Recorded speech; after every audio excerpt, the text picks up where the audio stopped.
Hello and welcome to Spectrum News at 9. I am Janice Cobham, coming to you live from Uyo, the capital city of Akwa Ibom State. Let's take a look at the headlines. Court adjourns federal government as to suit until March 28 for ruling. UK advises Nigerians to calm tension, prevent electoral violence. Plus, Taiwan vows to deepen ties with US amid tensions with China. Details of these stories and more in a moment.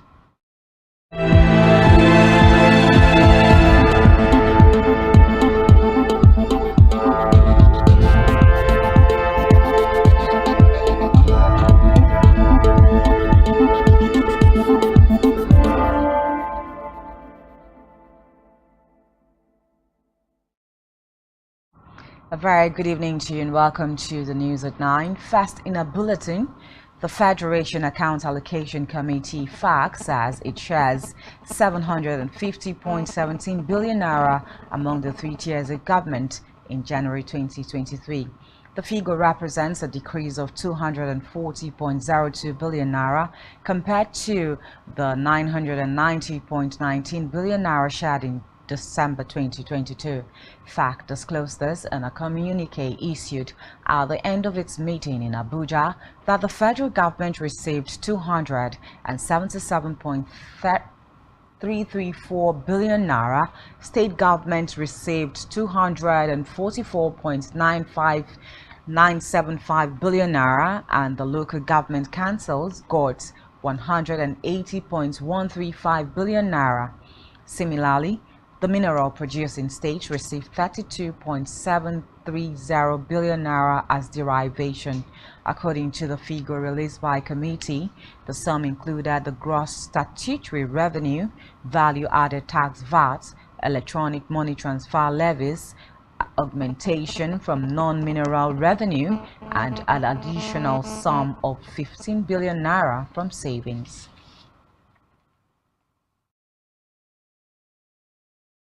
In another development, the National Industrial Court today adjourned the federal government suit against the Academic Staff Union of Universities (ASU) until March 28 for ruling. The claimants, federal government and the Minister of Education, had dragged ASU before the court in August 2022 over the then strike for interpretation and application of some Trade Disputes Acts. The matter before the president of the court, Justice Benedict Kayip, came up today for hearing of the defendant's preliminary objection. However, when the matter was called, the defense counsel Femi Falana-San informed the court that his process on reply on point of law could not be filed on Monday at the court's registry due to internet issues. Meanwhile, the Court of Appeal sitting in Ado-Ekiti, Ekiti State, has confirmed Abiodun Oyebanji as the winner of the governorship election held on June 18, 2022 in the state. Delivering the judgment today, a three-man panel of the court threw out the appeal filed by the candidate of the Social Democratic Party, Segun Oni, for lacking in merit.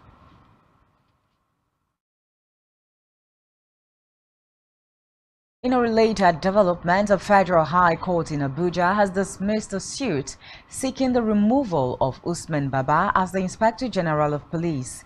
The suit was instituted by Michael Idoko against President Muhammadu Buhari and four others.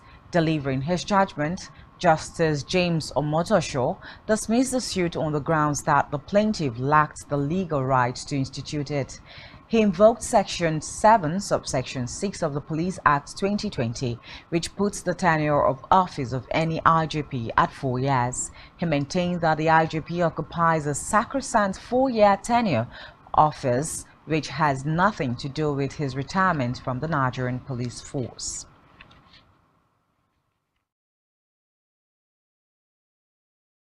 In the meantime, Kaduna, Kogi, and Zamfara state governments have filed a contempt proceeding against the Attorney General of the Federation, Abubakar Malami, and the Governor of Central Bank of Nigeria, Godwin Emefiele, for failing to comply with the order of the Supreme Court suspending the ban of the old 200, 500, and 1,000 naira notes. A fresh proceeding was filed before the Supreme Court today.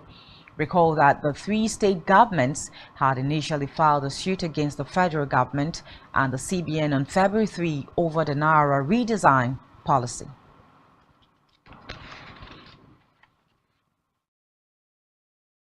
And moving away from that, ahead of the forthcoming elections, the United Kingdom has advised critical stakeholders and political parties to ensure a violence-free polls. The UK's Minister of State for Development and Africa, Andrew Mitchell, gave his advice in the statement to Nigerians and made available to newsmen today. Mitchell noted that the UK and its government remain committed to supporting credible and inclusive elections, which are fundamental to Nigeria's continued democratic growth and to the future of regional and global democracy. He, however, urged party officials to respect electoral laws and institutions and avoid hate speech.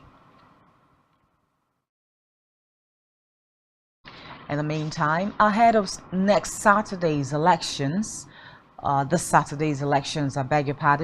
President Goodluck Jonathan has enjoined Nigerians to be patriotic and peaceful and display true sportsmanship as they exercise their civic rights to vote for candidates of their choice, cue hatred and violence, and be circumspect in their actions and work, advising them not to allow themselves to be used as agents of destruction and violence.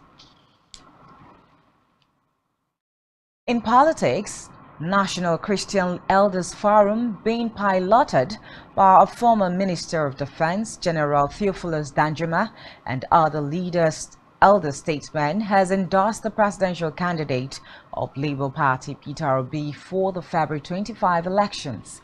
According to them, the reports that some regions were preparing to unleash violence during the election should not be taken lightly. While calling on the federal government not to spare efforts to prevent violence during the elections, the nationalists urged Nigerians to shun politics of religion and tribalism. They also called on Nigerians to vote candidates into offices based on capacity, ability, integrity, and good health. Meanwhile, the Nigeria Labour Congress (NLC) has urged the Independent National Electoral Commission (INEC) to ensure that the electoral processes are not only transparent and fair, but reflect the wishes of voters. The NLC President, Joseph Ajaero, said this in a statement issued at the end of the inaugural meeting of its National Administrative Council (NAC) today in Abuja.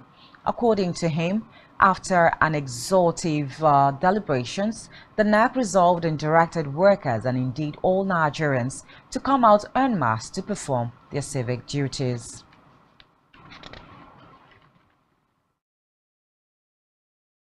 In another development, the Independent National Electoral Commission (INEC) has reassured Nigerians and the international community of free, fair and credible elections.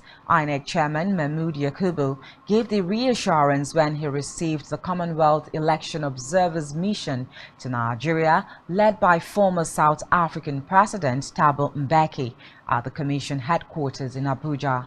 Yakubu commended the contributions of the Commonwealth Observer missions to the development of Nigeria's electoral system, noting that Nigeria had benefited from the agency through the implementation of recommendations in its report on the country's previous elections. He added that INEC looked forward again to the mission's robust report on the 2023 general elections.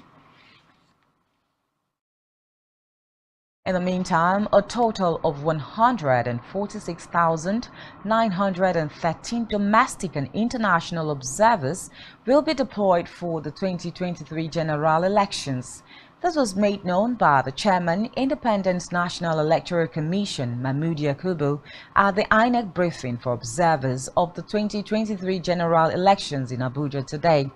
According to the INEC chairman, the number of observers is the largest in the history of the country. The commission accredited 196 national and domestic organizations that deployed 144,800 observers and 33 international organizations that deployed 2,113 observers. Yakubu, however, urged the observers to abide by the laws of Nigeria while discharging their duties on the election day. And still on electoral matters, INEC has revealed that a total of 1,577,301 polling unit agents would take part in the 2023 elections. The electoral body made this known in a report titled Summary of Polling Units and Collation Centers Agents submitted by political parties for the general 2023 elections. The Commission also revealed that a total of 68,057 would also participate in the forthcoming elections as collation agents. The polling and collation agents were nominated by the 18 political parties as their representatives in the 2023 elections.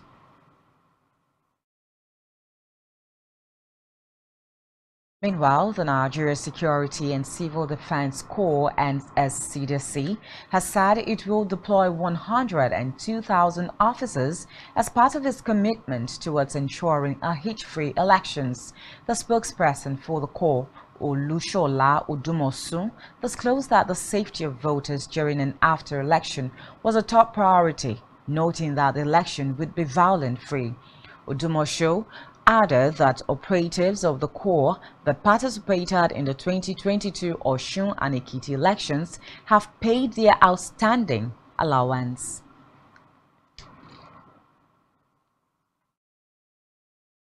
In the meantime, the Chief of Army Staff, Farouk Yahaya, has given a marching order to all commanders to identify vulnerable locations in their jurisdictions and take full control of those areas ahead of the forthcoming elections. In an interview, the Director, Nigerian Army Public Relations, Onyema Nwachukwu, said the movement of soldiers and logistics seen across the country is to support the Nigerian police force to ensure a safe environment for the elections. He added that the movement of soldiers and logistics was in line with the Operation Safe Conduct recently flagged up by the Chief of Army Staff.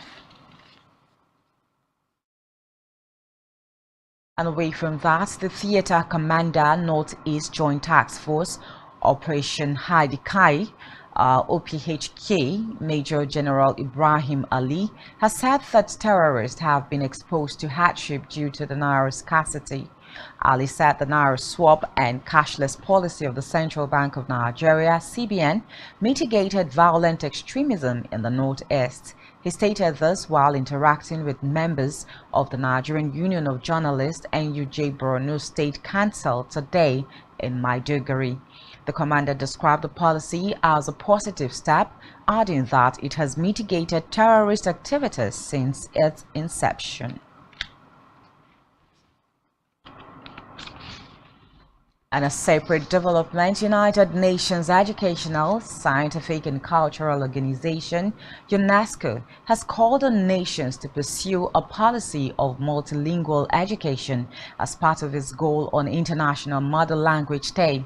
It also advised that children should be taught in their mother tongue during the earliest years of their schooling, which can become combined with the official language of instruction and approach known as multilingual education. The Director General, Audrey Azoulay, said that to help fight the current global learning crisis while preserving the linguistic diversity, which is an essential cultural element, UNESCO urges governments to embrace multilingual education based on the mother tongue from the earliest years of schooling. The global agency also reminded the world of the importance of safeguarding indigenous languages, adding that at least 40% of the more than 6,700 languages spoken around the world are threatened with extinction in the long term due to lack of speakers. We move now to another story where no fewer than 1.6 million candidates have been registered for the 2023 Joint Admission and Matriculation Board JAMB Unified Tertiary Matriculation Examination UTME at the close of registration. The registrar of the board, Ishak Oluyede, disclosed this at the end of a joint monitoring exercise with the Permanent Secretary, Federal Ministry of Education, David Adejo, in Abuja. Oluyede noted that in the course of registration, 15 culprits were discovered to have defrauded the process, adding that the culprits have been apprehended and were currently detained.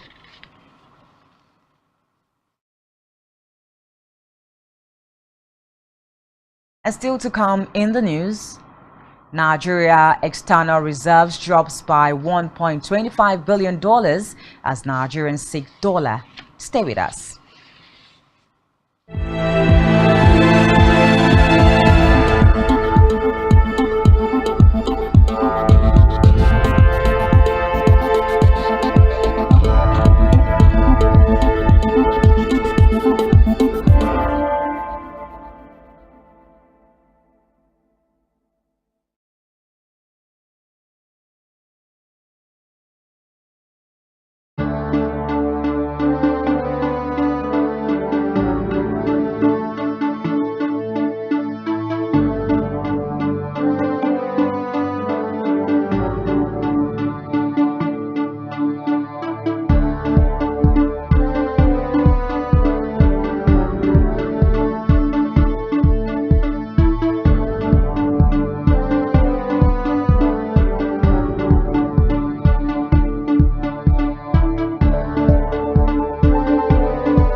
Many thanks for still being there. Now to the rest of our stories.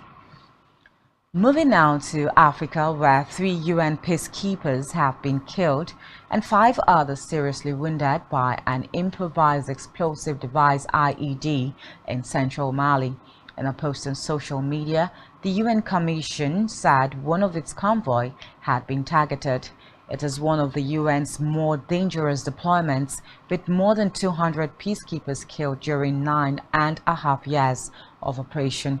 According to reports, separatists and Islamist militants launched frequent attacks in northern central Mali, despite the presence of the UN and, until last year, a French-keeping force that was asked to leave the country by the new military government.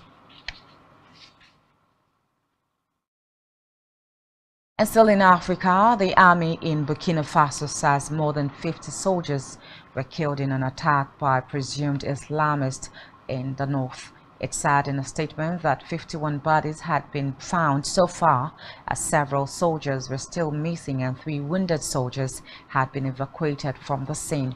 Recall that the military had said earlier that 8 had died in what it described as intense fighting in Oudalan province. In the meantime, Botswana says it has seen a big jump in rhino poaching losing about a third of its population of the endangered species. Tourism Minister Filda Kerenk said that 138 rhinos were killed over the past 5 years, though members dropped sharply last year.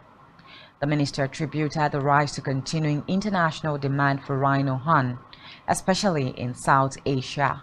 She also cited the displacement of poaching gangs from other southern African countries. Meanwhile, official figures says just 2 animals were poached in the 5 years to 2017. Moving forward now, the provincial government in South Africa plans to spend 1.2 billion rand on building a solar farm in order to shield itself from the country's energy crisis. Gauteng's Premier Panyaza Lesufi said this was part of the province's plan to generate its own electricity and lessen its dependence on the state power firm Eskom. According to reports, the state electricity company has been grappling with energy shortages in recent times, with up to 10 hours of scheduled power cuts on a daily basis. And elsewhere, the authorities in Madagascar have closed schools and restricted movement ahead of the arrival of Cyclone Freddy on today. The National Disaster Management Office has sent tents, ropes, chainsaws and other supplies to those eastern districts most likely to be affected. The storm caused minor damage to the island of Mauritius on Monday, flooding beachside hotels. And on the foreign scene, Russian President Vladimir Putin has reportedly blamed the West for the Ukraine war in his speech days before the one-year anniversary of Russia's invasion. Putin described Western intervention over the years as a campaign of terror, noting that they are guilty and culpable for the war. The president also announces that Russia is suspending participation in a New START, a scientific and strategic arms reduction treaty between the US and Russia.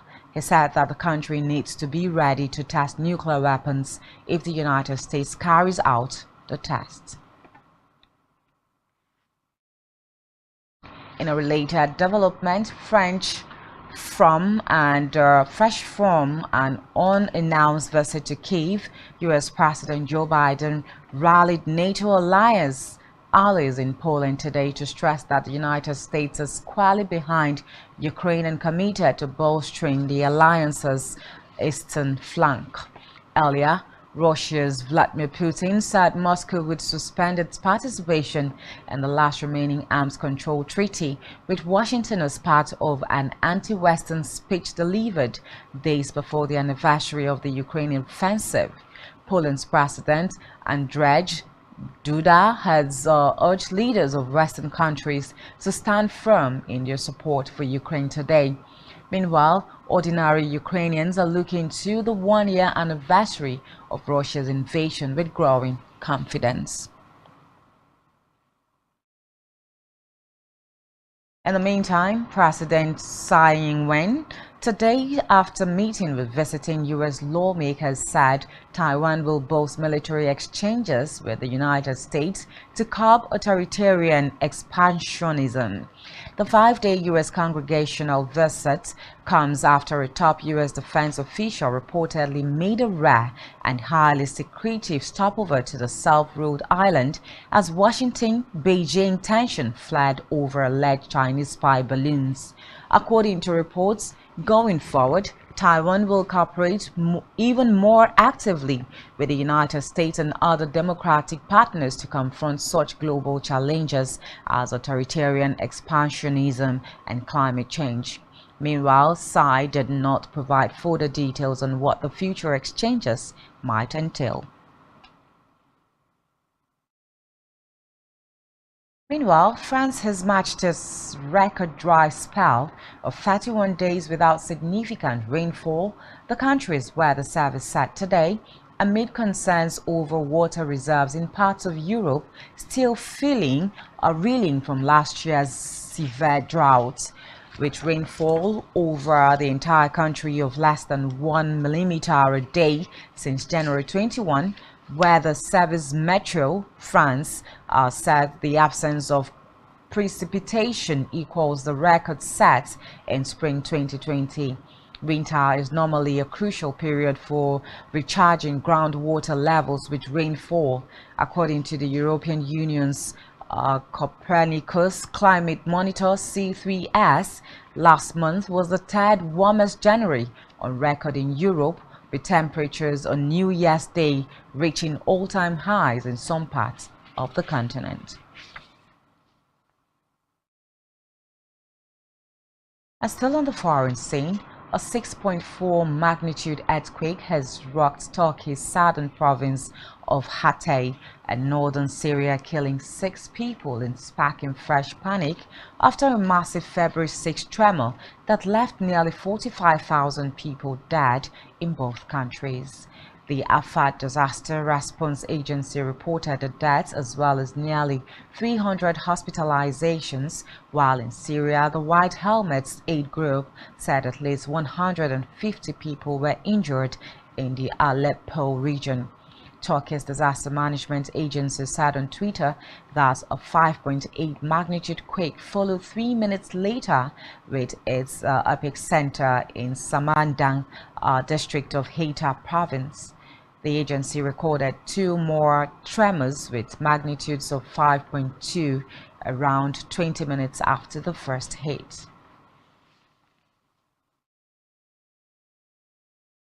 I just had story there, but it's time for the latest business and stock market reports, and here's Blyden Ukem.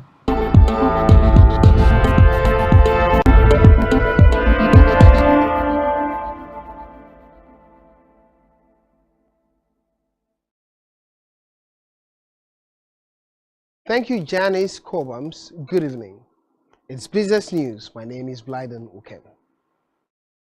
Amid the scarcity of Naira notes, Nigerians seem to be dumping the country's currency for dollar, as the country's external reserves went down by a negative 1.97% since the Central Bank of Nigeria (CBN) announced its plan to redesign the Naira notes. Between the period of the announcement to February 16, 2023, the external reserve dropped by $741.57 million from $37.52 billion to $36.77 billion, according to CBN's data. Within 4 months, between October and January, the foreign reserves fell by $1.25 billion to $36.99 billion as of January 31st, 2023, from $38.25 billion closed in September 2022. Looking at NBS report. Many Nigerians are paying far above 185 naira per litre approved pump price for petrol amid fuel scarcity, according to the National Bureau of Statistics (NBS). The NBS, in its Premium Motor Spirit Petrol Price Watch for January 2023, stated that on average, Nigerians paid the sum of 257 naira per litre for the product. The report noted that the average price in January 2023 was an annual increase of 54.52% and a monthly increase of 24.7%. It further noted that Imo State had the highest average retail price for petrol at 332 naira per litre, then Rivers at 327 naira and Akwa Ibom at 319 naira per litre. Meanwhile, Sokoto recorded the lowest average retail price for petrol at 191 naira per litre, followed by Plateau State at 192 naira per litre and Borno State 193 naira per litre. The International Monetary Fund (IMF) has queried the procedure used by the National Bureau of Statistics (NBS) to collect the monthly consumer price index (CPI). The IMF said the data used by the NBS was severely outdated, according to its report titled Nigeria 2022 Article 4 Consultation for the period of January. This comes after NBS stated that Nigeria's inflation rate soared to 21.82%, surpassing the 21.34% reported for the month of December 2022. According to the IMF, it was revealed that the MBS was still using a basket index from the 2003-2004 National Consumer Expenditure Survey. The global body suggested that the Bureau should switch to the 2018 National Household Living Standards to reflect current realities. It's time for the Nigerian stock market report. The current market capitalization of the Nigerian Stock Exchange is 29.5 trillion naira, compared with yesterday's trading day. Today's data shows 16% decline in volume, 44% decline in turnover, and 5% decline in deals. 118 listed equities participated in trading, ending with 10 gainers and 15 losers. MRS Oil Nigeria led the gainers with 10% share price appreciation, closing at 25 naira 30 kobo per share. On the losing side, Veritas Capital Assurance came at last with an end-of-day price appreciation of 4.76% at 20 kobo per share.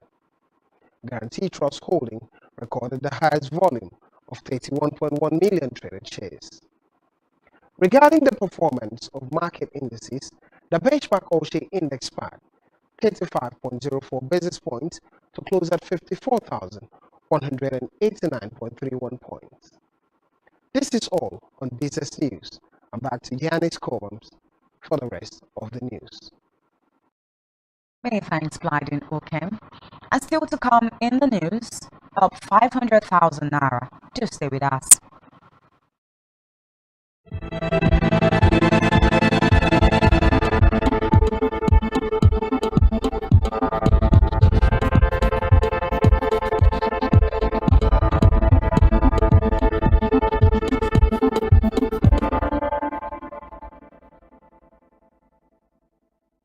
One truth not often told is about the transformation that Africa has undergone in recent decades. Africa is shaping its own destiny and should be referred to as the African opportunity. On Spotlight Africa, we paint the African picture the African way, laced with truth, detail, and the color of the African continent. Join Uyai Anyekan every Tuesday and Thursdays at 4:30 p.m. Spotlight Africa, telling the African story.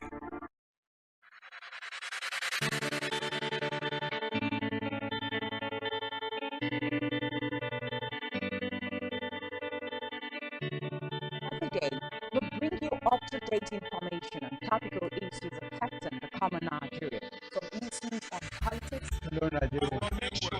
Remain committed. security,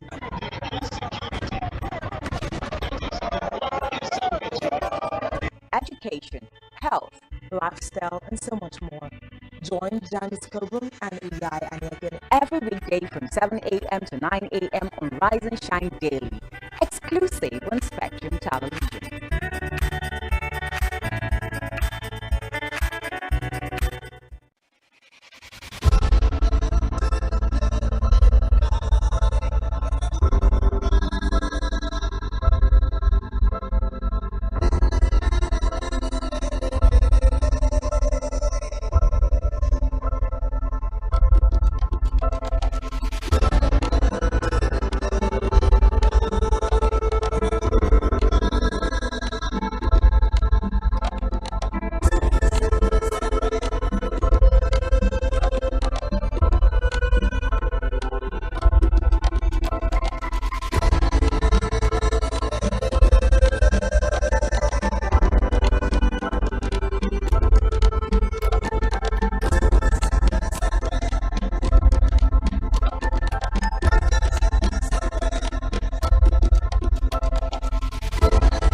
Thanks for still being there. Now to the rest of our stories. In health, a new study has suggested that people who drank 2 or more cups of coffee per day had significantly lower systolic blood pressure than those who did not.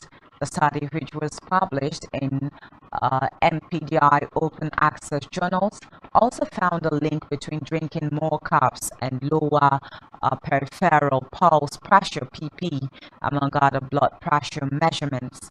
The new study evaluated the health data from 720 men and 783 women from the Brisighella Heart Study (BHS), a study that began in 1972 and involves the rural population of Brisighella, a small town in northern Italy. The study clinically assessed the participants every 4 years. In the analysis, the researchers compared various measures of blood pressure with self-reported coffee consumption. At the end of the clinical trial, the researchers discovered that those who drank 2 cups of coffee per day or more than 3 cups had significantly lowered systolic blood pressure than non-coffee drinkers. The researchers, led by Professor Arrigo Cesaro of the University of Bologna in Italy, noted that while caffeine may raise blood pressure, the number of bioactive substances in coffee appears to balance this effect, resulting in a final neutral to positive effect on blood pressure.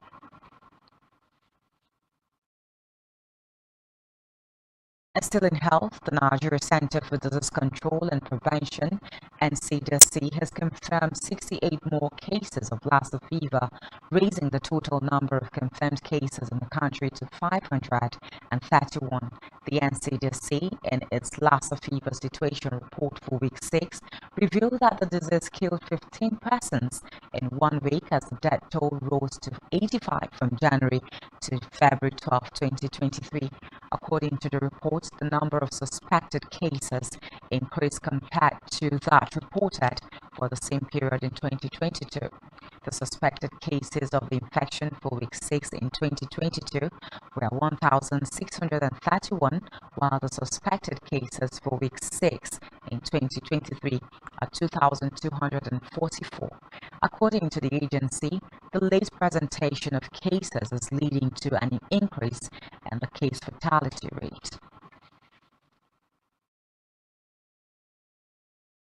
And we move now to sports, where Shooting Stars camp commandant Awal Mohammed has been suspended by the Interim Management Committee (IMC) for bringing the game to disrepute.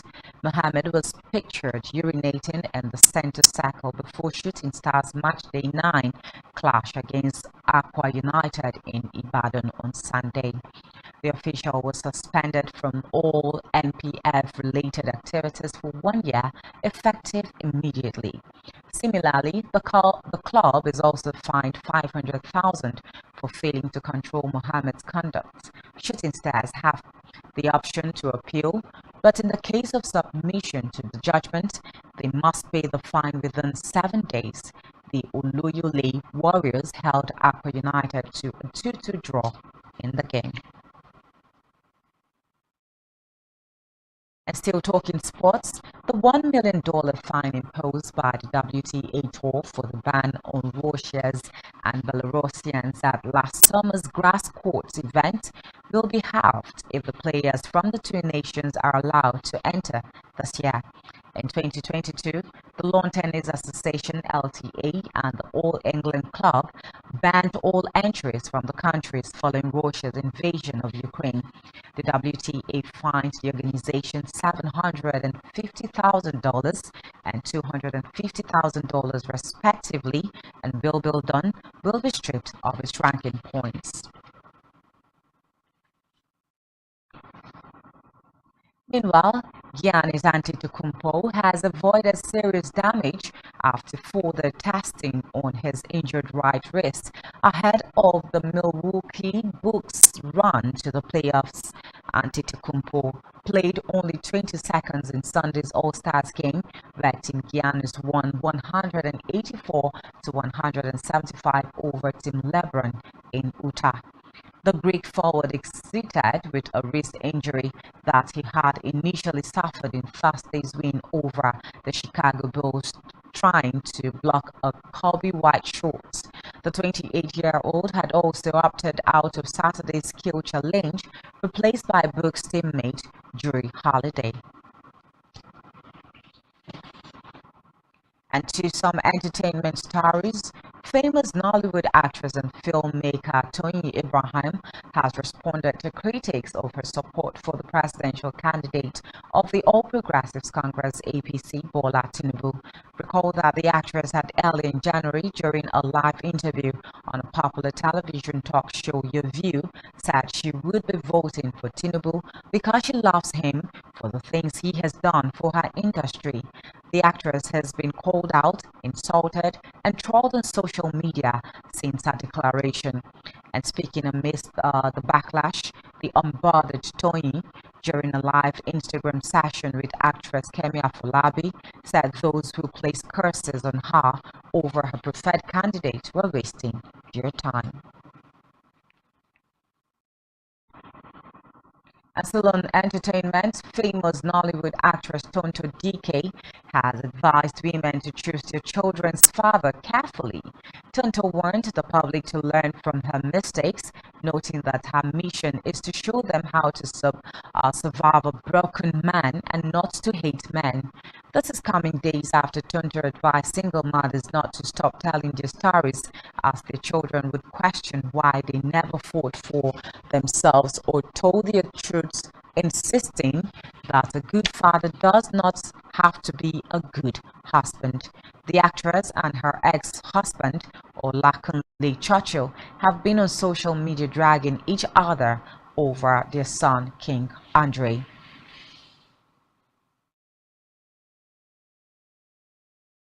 In the meantime, two Nigerian superstars, Thames and Wizkid, were among the first winners of the 2023 National Association for the Advancement of Colored People Awards. Thames won the Outstanding International Song category for No Woman No Cry, which is one of the theme songs of Black Panther Wakanda Forever. On the other hand, Wizkid secured the Outstanding Collaboration Contemporary category for his feature on Chris Brown's Call Me Every Day. The 54th edition of the NAACP annual ceremony, which was held virtually to celebrate Black excellence in art and entertainment, announced its winners on Monday night. Meanwhile, MultiChoice has announced the commencement of preparations towards the 9th edition of Africa Magic Viewers' Choice Awards, AMVCA, with a call for entries. Dr. Busola Tejumola, head of content on West African channels, MultiChoice, made the announcement in a statement in Lagos. Tejumola called on all African filmmakers to submit their movies and films publicly exhibited or broadcast between December 1, 2021 and January 31, 2023 for the 2023 edition of the awards. According to her, the entry portal opens on February 20 and closes on March 10.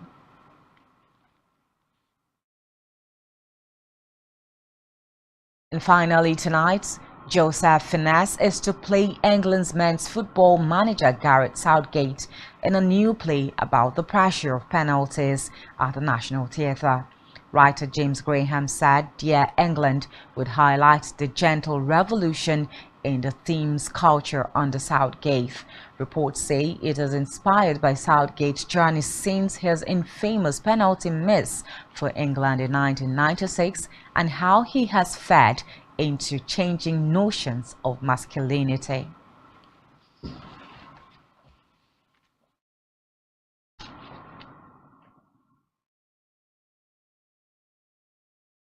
And that's all we have for you tonight on Spectrum Television.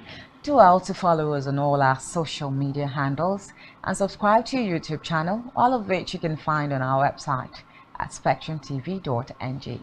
You have been watching Spectrum News at 9. My name is Janice Cobham. Do you have a blessed night rest?